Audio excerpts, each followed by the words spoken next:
할렐루야. 네, 사랑하는 성도 여러분, 오늘은 열광과 열정 사이란 제목으로 함께 말씀을 나누고자 합니다.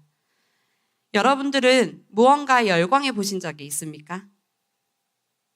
열광하다라는 단어를 들으실 때 딱 떠오르는 이미지가 있으신가요?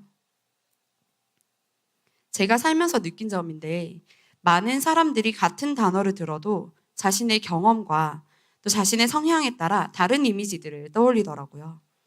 같은 열광이란 단어를 들어도 어떤 사람은 맛있는 걸 잔뜩 먹고 배 두들기며 행복해하는 사람 정도만 떠오르지만, 또 어떤 사람은 좋아하는 가수의 콘서트에서 눈물 콧물 흘려가며 어쩔 줄 몰라 하는 괴성을 지르며 흥분한 어떤 팬의 모습을 떠올리기도 합니다.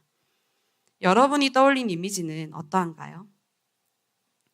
열광의 사전적 의미는 너무 기쁘거나 흥분하여 미친 듯이 날뛰다 라고 합니다.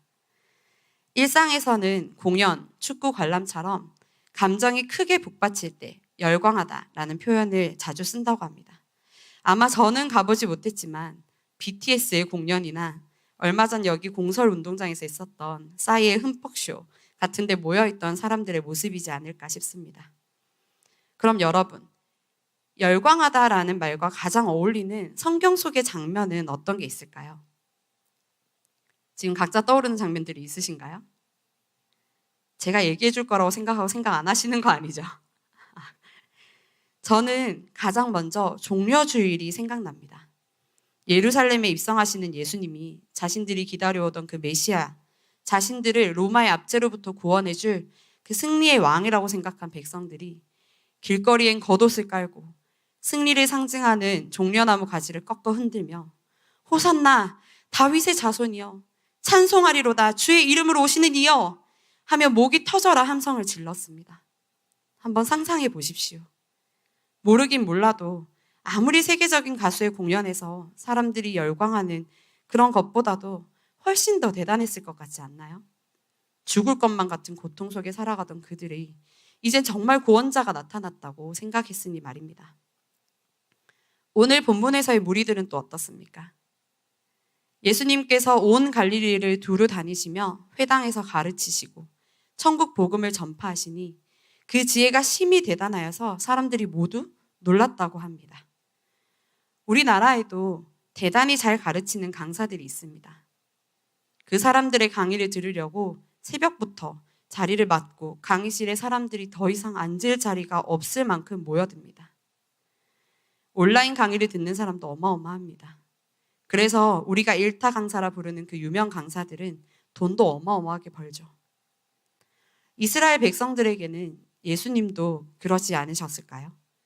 그 지혜가 심히 놀라워 예수님의 가르침을 듣기 위해 여기저기서 사람들이 모이고 예수님께서 가시는 데마다 그 무리들이 따라다녔을 것입니다.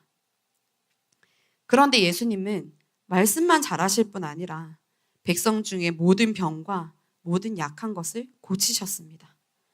그랬더니 그 소문이 온 수리아에 퍼져 사람들이 모든 앓는 자, 곧 각종 병에 걸려서 고통당하는 자, 귀신 들린 자, 간질하는 자, 중풍병자들을 데려왔다고 합니다. 얼마나 대단한 열광의 장이었을까요? 우리가 상상할 수 있는 것보다도 훨씬 더 많은 무리가 모여들어 흥분한 채로 소리 지르고 외치고 울고 찬양하고 그랬을 겁니다. 25절 말씀에 보면 갈릴리와 데가볼리와 예루살렘과 유대와 요단강 건너편에서 온 사람들이 예수님을 따랐다고 합니다. 이것은 사람들이 동과 서, 남북, 유대 땅이든 이방의 땅에서든 사방팔방에서 전 지역에서 예수님을 찾아왔다는 것을 말해주고 있습니다. 예수님의 명성이 온 나라를 뒤흔들었다는 것이죠. 예수님은 분명 열광의 대상이었습니다. 그런데 5장 1절 말씀에서 예수님께서는 무리를 보시고 어떻게 하셨다고 하나요? 네, 예수님께서 세상을 뒤집어 엎고 왕이 되시려고 했다면 이 기회를 놓치지 않으셨을 텐데 예수님께서는 세상 유명세와 권세의 뜻이 있지 않으셨던 것을 우리는 너무나도 잘 압니다. 예수님께서는 무리를 보시고 산에 오르셨다고 말씀합니다. 그리고 제자들이 예수님께로 나옵니다. 예수님은 무리들이 귀찮고 성가셨을까요? 그들을 피하기 위해 산으로 오르셨을까요? 그건 아닐 것입니다. 예수님은 그 무리들을 불쌍히 여기셨습니다. 그래서 그들의 모든 병과 귀신 들린 것 등 약한 것들을 고쳐주셨죠. 그러나 예수님께서는 단순히 그런 기적을 베풀고자 이 땅에 오신 것이 아닙니다. 예수님의 목적은 영혼을 구원하시는 데 있었죠.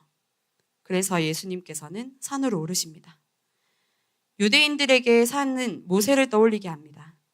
시내산에서 하나님으로부터 받은 그 율법, 그 사건을 떠올립니다.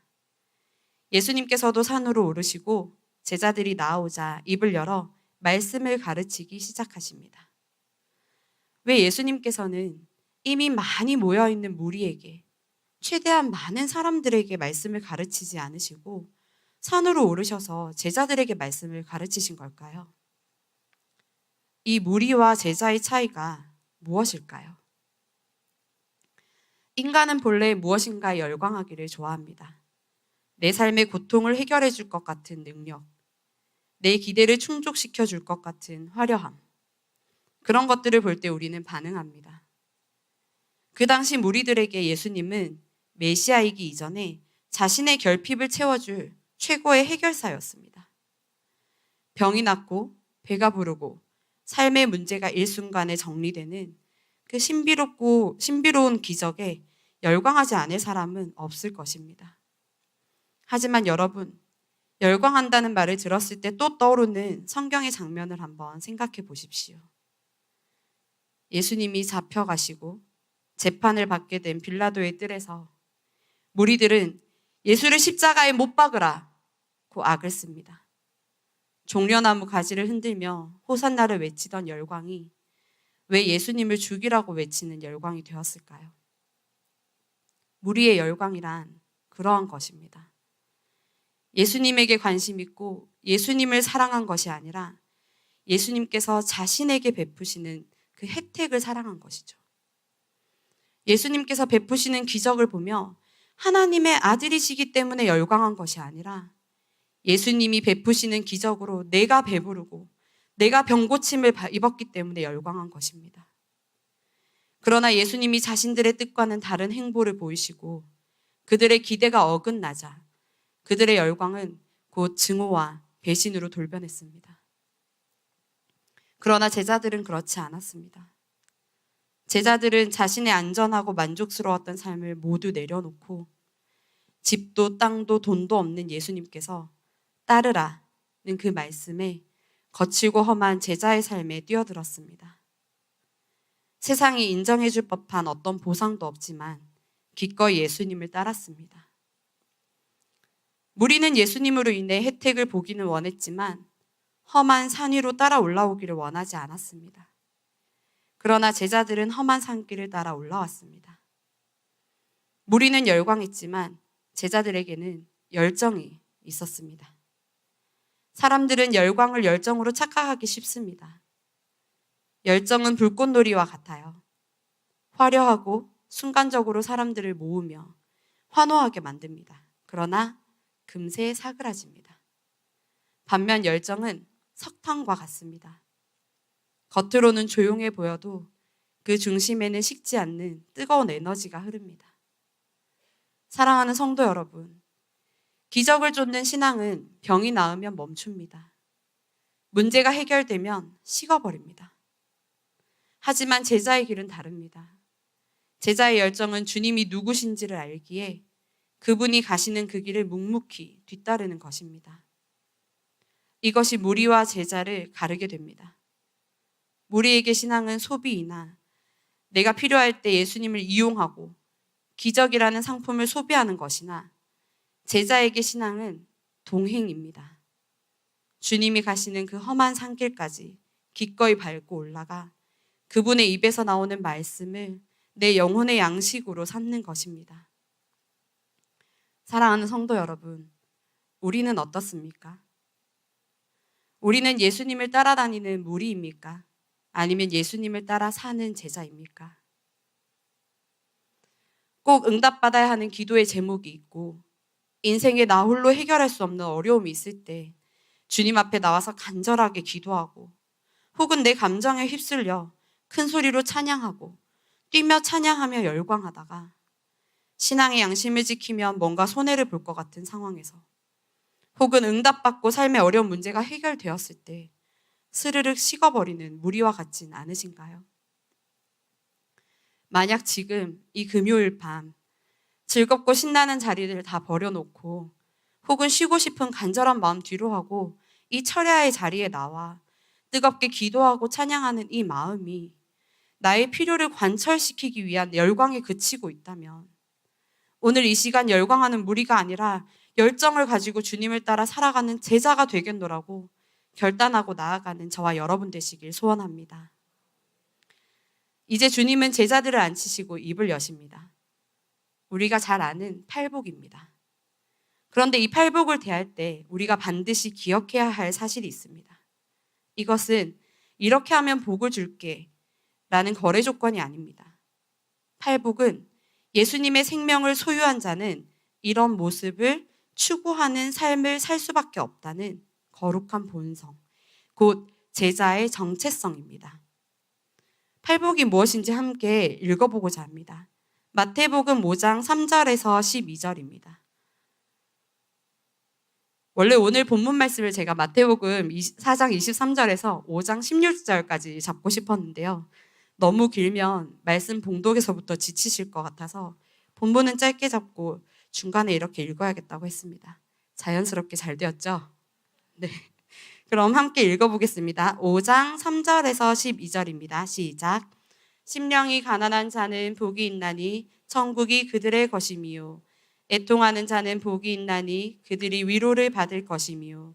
온유한 자는 복이 있나니 그들이 땅을 기업으로 받을 것이미요.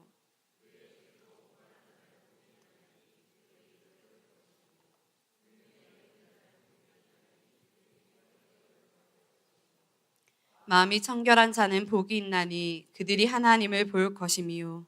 화평하게 하는 자는 복이 있나니 그들이 하나님의 아들이라 일컬음을 받을 것이미요. 의를 위하여 박해를 받은 자는 복이 있나니 천국이 그들의 것임이라.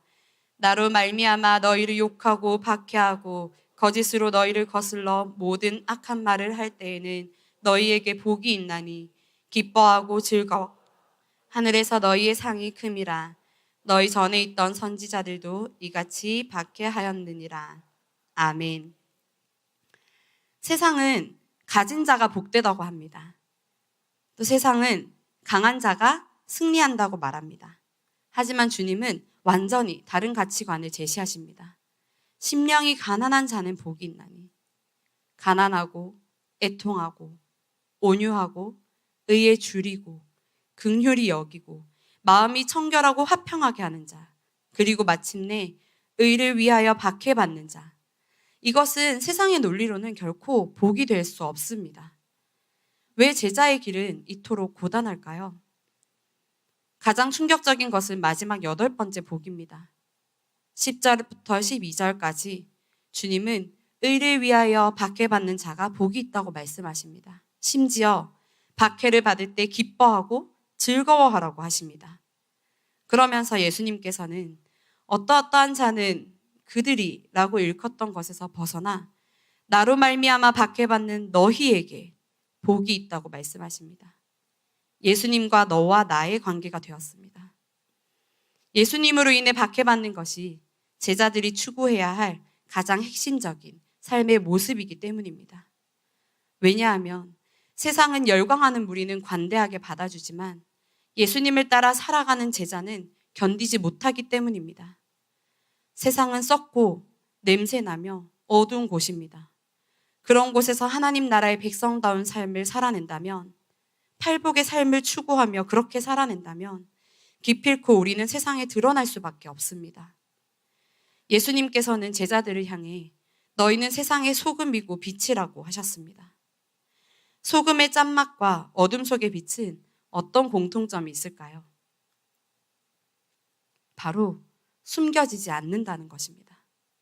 그러니 제자로서의 삶을 살아내겠다는 거룩한 열정은 세상의 불의에 침묵하지 않고 나의 욕망을 내려놓고 주님의 성품을 닮아가는 삶을 살아가게 하여 세상에 드러나게 됩니다. 그래서 세상은 제자를 미워하고 핍박하게 됩니다. 성도 여러분, 이것이 무리와 제자의 가장 큰 차이점입니다. 무리들은 비바람이 불면 흩어집니다. 고난이 닥치면 실망하고 떠나갑니다. 그러나 제자는 다릅니다. 제자는 박해받는 그 자리에서도 기뻐합니다. 왜입니까? 그것이 바로 내가 예수님의 제자, 하나님 나라의 백성다운 삶을 살아냈다는 증거이기 때문입니다. 오늘 우리는 스스로에게 물어보아야 합니다. 나는 과연 내 삶의 현장에서 그리스도인답게 살다가 세상으로부터 미움을 받아본 적이 있는가? 만약 우리가 세상과 너무나 잘 어우러져서 단 한 번도 신앙 때문에 갈등해 본 적이 없다면 우리는 지금 제자의 길을 걷고 있는 것일까요? 아니면 무리의 자리에서 적당히 박수치고 있는 것일까요? 혹시 여전히 무리의 자리에 있는 것 같다면 그럼에도 불구하고 낙심하지 마십시오. 예수님께서 산에 올라 제자들에게 말씀하실 때에 무리들은 전혀 없었을까요? 아닙니다. 여전히 예수님을 따라온 열성적인 무리들이 있었습니다. 예수님께서는 그들도 이 말씀을 듣고 제자가 되길 원하셨습니다. 아무나 제자가 될 순 없지만 누구든지 말씀을 듣고 팔복의 삶을 추구하여 하나님 나라의 백성으로 살아가기를 원하셨습니다. 혹시 여전히 제자로서의 삶을 살고 있지 못한 것 같다면 우리 하나님께 긍휼을 구하며 나아갑시다. 팔복이 제시하는 삶을 살아내기란, 의를 위하여 박해받는 삶을 살아내기란 너무나도 어렵습니다. 예수님께서는 소금이 만일 그 맛을 잃으면 쓸데없어 다만 밖에 버려져 사람에게 밟힌다 하셨습니다. 그 시대에 많은 사람들이 사용하던 소금은 암염으로 소금기가 있는 돌을 사용했다고 합니다. 잘 정제된 소금은 아무리 시간이 가도 맛을 잃는 것이 쉽지 않지만 암염은 공기 중에 수분을 만나서 서서히 소금기가 녹아 소금 맛은 사라지고 돌만 남게 되는 경우가 많았기에 그 맛이 사라지면 쓸데가 없어 길에 버려져 사람들에게 밟히게 됩니다. 우리가 이미 제자의 삶을 살고 있다고 하여도 세상과 만나면 우리의 소금은 녹아버려 열정은 사라지고 열광만 남는 무리와 같아지기가 일쑤입니다. 그러니 아직 무리 중에 있다고 하여 낙심하지도 제자로서 삶을 살아내고 있음에 교만해지지도 않아야 합니다. 팔복을 추구하며 살아가는 것도, 박해를 받으면서도 기뻐하고 즐거워하는 것도, 세상의 빛과 소금으로 살아내는 것도 어느 것 하나 우리의 힘으로 되는 것은 없기 때문입니다.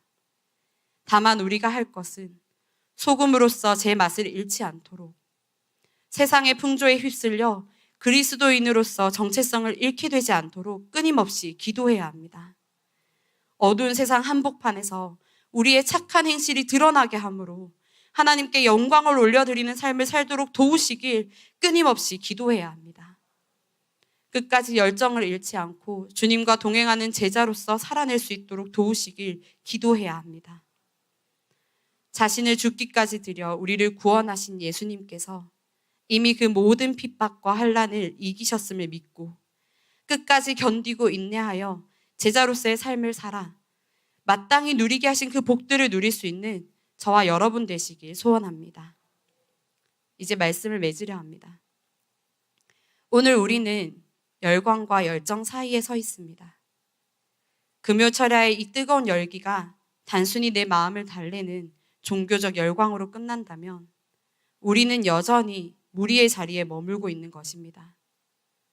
하지만 오늘 이 말씀을 듣고 내일 아침 내가 마주할 가정에서, 직장에서, 사람들의 비난과 고단한 현실 속에서도 의를 지키기 위해 묵묵히 순종하기로 결단한다면 그것이 바로 예수님을 따라 살아가는 제자의 열정입니다. 사랑하는 성도 여러분, 그 길은 좁고 험합니다. 때로는 박해가 따를 것입니다. 하지만 기억하십시오. 그 길 끝에는 예수님께서 이미 보여주신 부활의 영광이 있습니다. 우리의 삶이 세상 속에서 맛을 내는 소금이 되고 어둠을 밝히는 빛이 되기를, 열광하는 무리가 아니라 의를 위해 박해받음에도 기뻐하고 즐거워하는 열정을 가진 제자가 되기를 주님의 이름으로 축복합니다. 이 시간 저희 찬양하며 함께 기도하도록 하겠습니다.